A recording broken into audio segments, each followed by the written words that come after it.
Okay, that's good.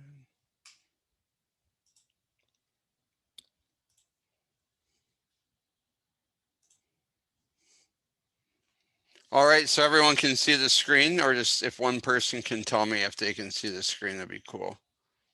Yep, it's clear. Okay, so here we go. So yeah, PIDP 3240 Media Enhanced Learning. Assignment 2, conduct an online presentation, prepared for Brian Castle, Vancouver Community College. I am Lauren Bergen. I should hit play. For some reason, if you need to know my ID number, there you go.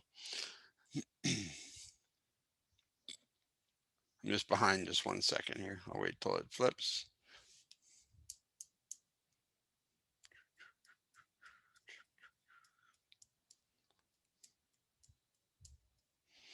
Okay, so safe inflation of new commercial truck tire on a single piece rim. You can see where the blue arrow is pointing. That's what we're gonna do. So why safe tire inflation? If we're wondering, this is a pretty good reason.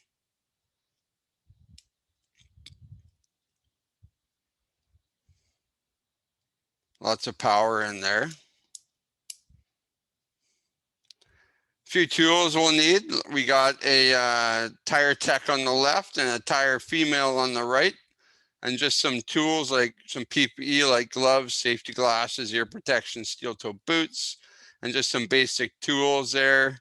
A core tool is on the left, followed by a remote. Oh, here we go.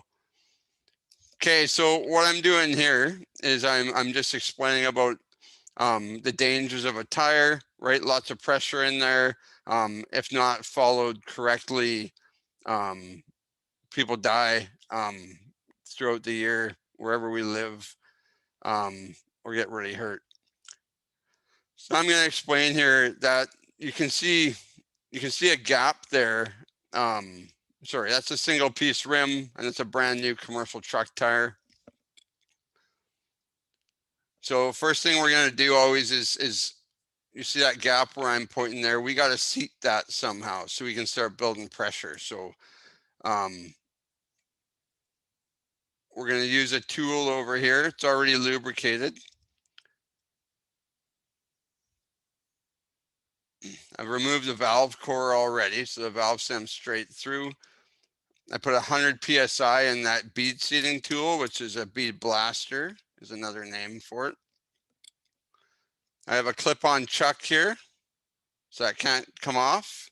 It's gonna clip on there, and I got a remote gauge, which gives me control of the air going in, or if need be, the air coming out of the tire.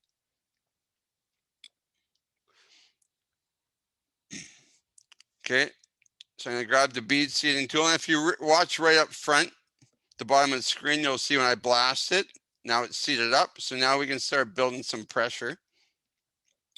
And why we start, again, why we start horizontally like this is so the tire seats up on the wheel nice, so the driver has the best experience of a smooth ride, and the tire lasts the longest because it's rolling down the street smoothly. So when it's not restrained like this, just sitting there, 5 PSI max. So we've inflated to 5 PSI, and all I'm going to do is put the valve cap on the end of the valve stem just to keep 5 PSI in there, and just so the beads don't collapse on us again. But that's it. After this, we're going to have to put her into a restraining device.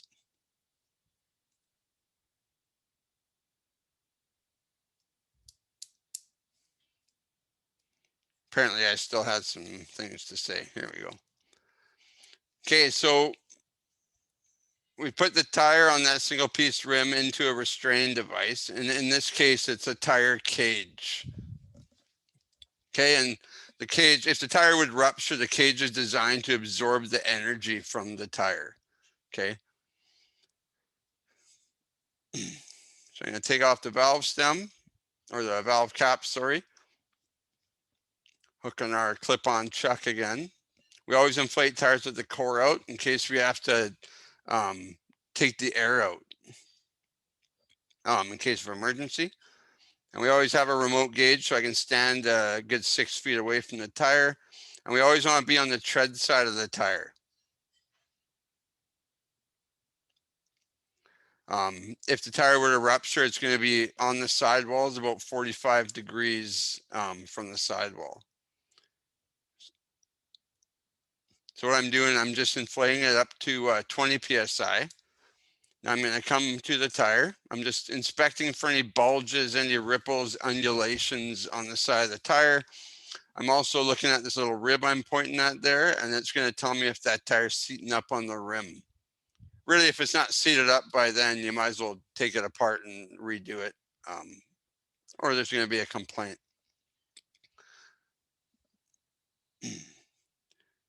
Okay, when all clear, I'm going to go right back to my gauge there.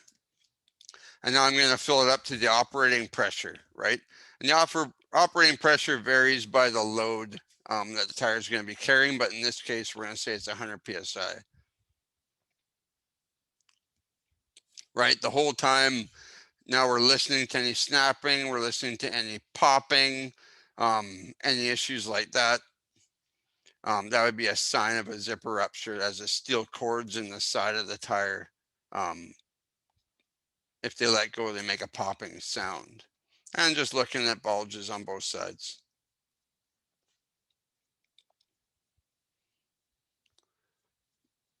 Okay, so I got my 100 PSI in there, and I'm going to do another inspection. And notice I never go to the tire while it's inflating. That's a big deal. I'm going to fit this valve core on the tool. I'm going to install it into the valve core. Install this there metal valve cap, has a self-sealing grommet inside it. And it's just nice snug with the fingers. And that there is inflation of a new commercial truck tire on a single piece rim.